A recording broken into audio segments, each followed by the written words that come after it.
Salve, salve, senhoras e senhores, meninos e meninas, garotos e garotas, professor Luciano, Geografia, e hoje vamos estar dando sequência à nossa discussão sobre a Ásia, continente asiático. Mais precisamente, estamos discutindo sobre o país da China, superpotência emergente. Estamos discutindo o quê? Os aspectos econômicos, a economia da China. Acompanhe comigo aqui na tela, diz assim: a China tem, na atualidade, a maior economia do mundo. Não vamos nos esquecer que nós temos o que aqui? Estamos falando de 1,4 bilhão de pessoas, certo? Marcada por uma grande diversidade de atividades, com grandes contrastes no nível de desenvolvimento entre as diferentes regiões nacionais. Não vamos esquecer do seguinte: quando falamos de um volume tão grande de pessoas, nós estamos discutindo que tem muita diferença, muita diversidade quanto ao tipo de produção, mas também não vamos esquecer, e já discutimos isso, temos diversas situações de diversidade quanto à educação, moradia, emprego, segurança, problemas típicos de países subdesenvolvidos com uma urbanização rápida e não planejada. Seguindo a nossa leitura, diz assim: sob o ponto de vista da mão de obra, ou seja, da população economicamente ativa, PEA, população economicamente ativa, em 2015 havia mais de 774 milhões de trabalhadores, a maior parte concentrada nas cidades.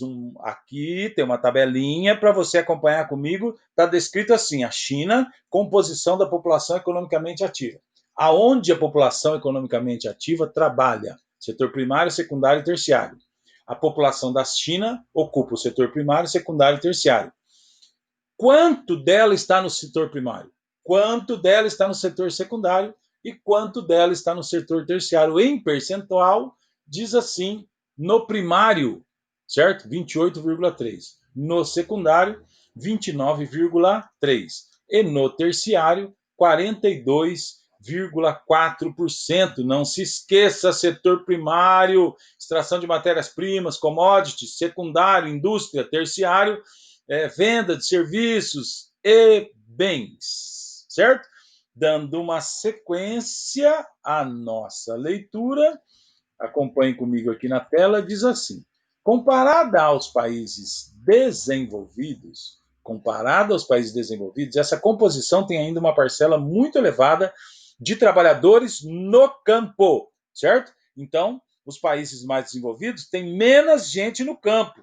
A China tem a maior economia do mundo, mas tem muita gente ainda morando no campo, certo? Aproximadamente 28,3% das pessoas trabalham, acabamos de ver na tabela, no setor primário.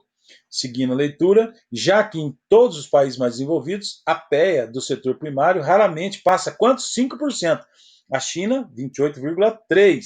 Essa redução da importância do campo também pode ser observada na análise da evolução da composição do Produto Interno Bruto, PIB, Produto Interno Bruto, que é a geração de todas as riquezas, a soma de todas as riquezas que são geradas no país, como indica o gráfico a seguir. Os senhores vão observar que o setor primário está em azulzinho aí, né? O setor primário gera em torno de 8,9%. Nós temos o setor secundário em amarelinho aí, 40,9%, e o setor terciário 50,2%. O mundo inteiro quer produzir as coisas na China porque é mais barato. O setor terciário dele está aumentando cada vez mais a produção. Por que é mais barato? Tem muita gente para pouco trabalho. Então, o valor da hora cai, certo? Então, o preço da mão de obra lá é bem mais barato. Fica muito mais barato produzir as coisas na China.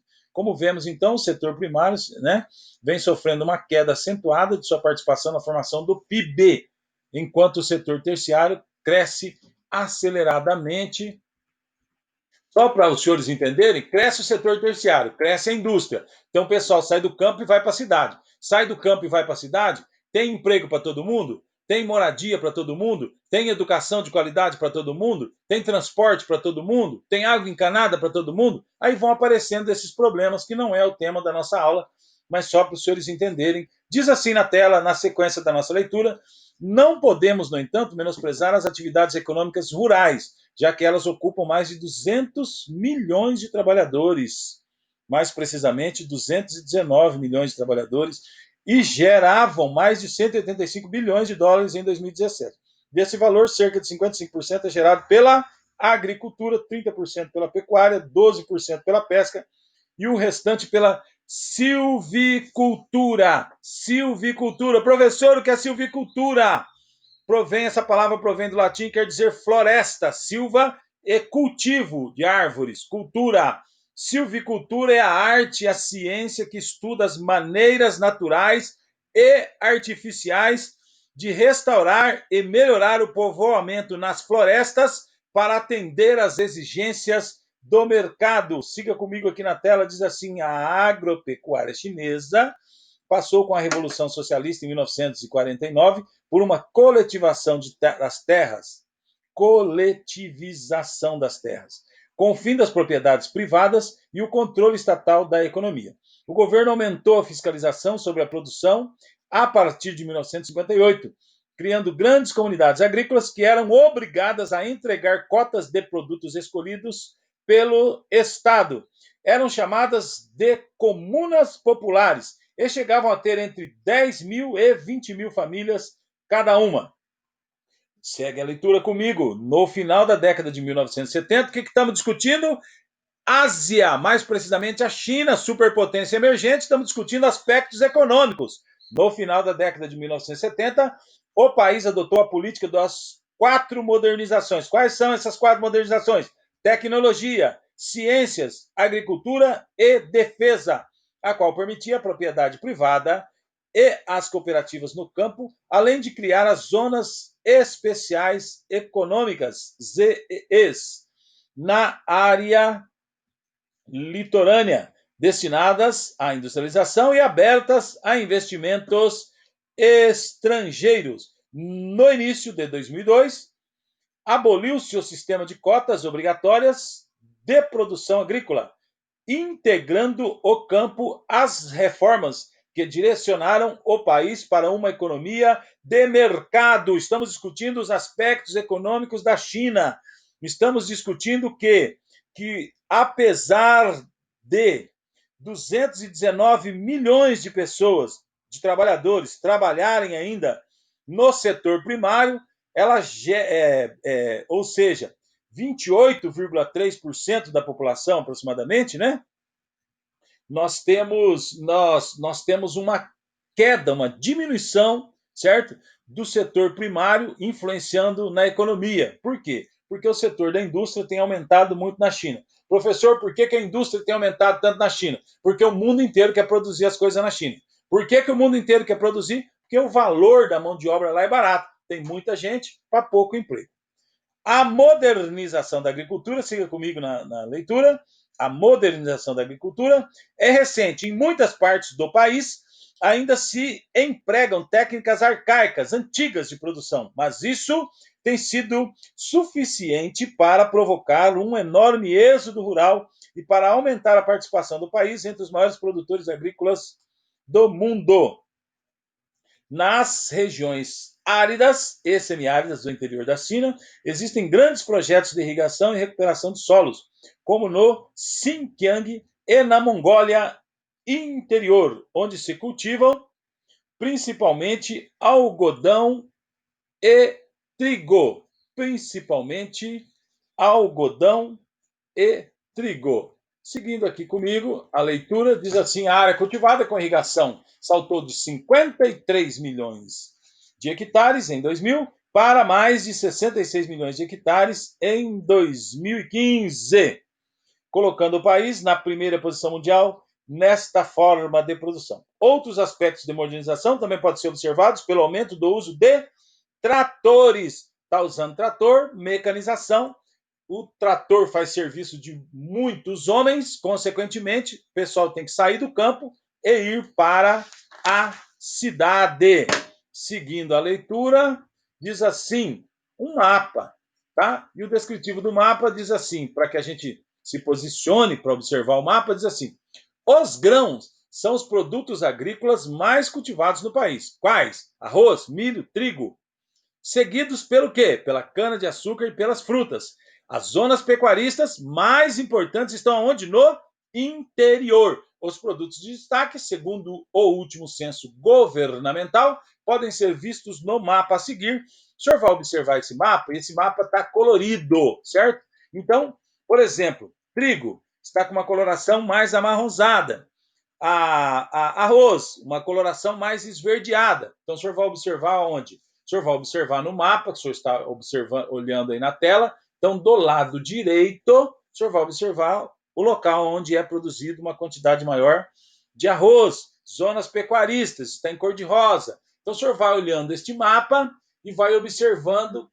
Cada local tem um descritivo. Trigo está pintado de uma cor e a sua respectiva localização no mapa.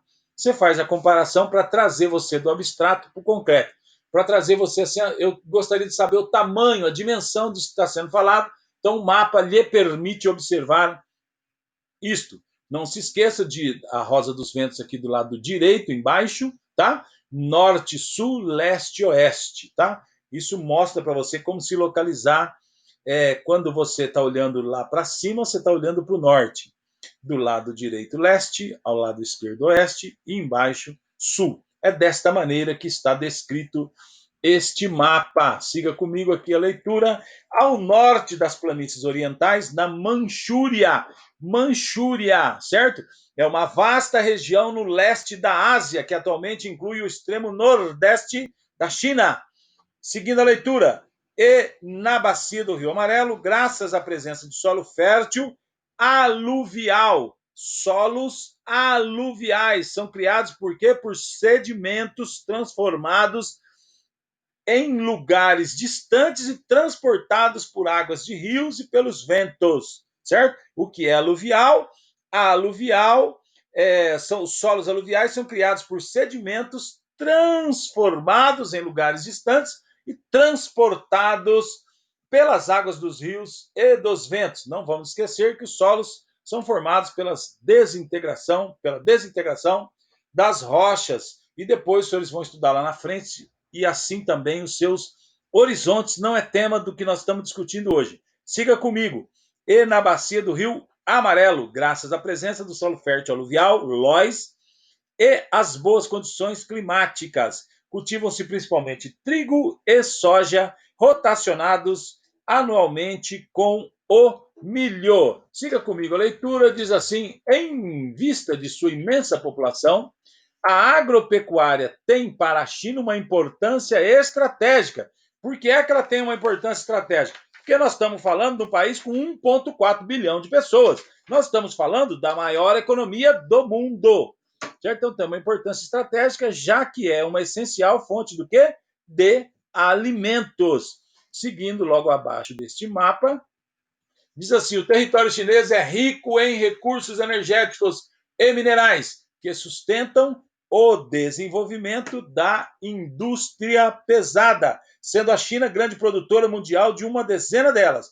O aproveitamento desses recursos se intensificou desde a última década do século XX, graças à crescente industrialização. O país possui um elevado potencial hidrelétrico e já tem a primeira produção de eletricidade no mundo, superando a dos Estados Unidos. Mas boa parte dessa eletricidade é proveniente do que? De termoelétricas movidas o que? A carvão. Qual é o problema disso? O carvão, a queima do carvão em indústrias termoelétricas causa o que? Grandes impactos socioambientais em face do que? Da emissão de material particulado e de gases poluentes. Então, o uso do carvão é prejudicial à saúde das pessoas que habitam ali o seu entorno, onde está sendo utilizado, e além de produzir diversos outros problemas, mas a princípio, a grosso modo, nós estamos trazendo um prejuízo para aquela população que circunda ali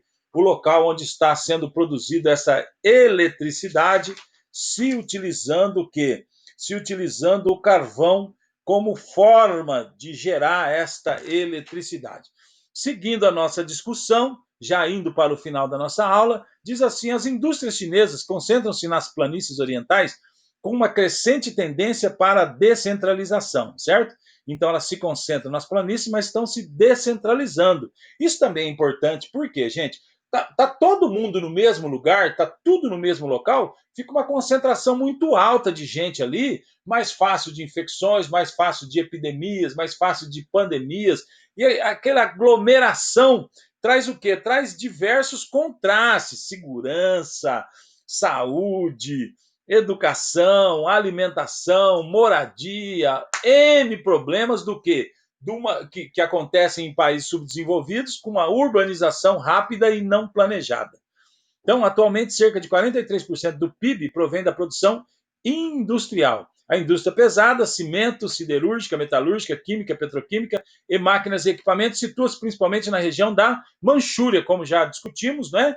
É importante você não esquecer que estamos estudando a China, aspectos econômicos. Aqui tem um mapa da China, as maiores zonas industriais em 2017. Várias cidades aqui são citadas, né? Xi'an, Chengdu, Nanquim, e assim sucessivamente, Hong Kong, Fuzhou. Então, várias cidades, várias zonas industriais da China em 2017. Seguindo para o final da nossa aula, diz assim: no final da década de 1970, o país foi aberto ao capital transnacional, ou seja, os países de fora puderam investir na China. O objetivo desta medida foi modernizar e acelerar o setor industrial, o que se efetivou, pois a China passou de 23º PIB mundial em 1979 para o primeiro a partir de 2015. A abertura econômica criou as zonas econômicas especiais, regiões litorâneas, onde a economia de mercado pôde se desenvolver, inclusive com a participação de capital estrangeiro.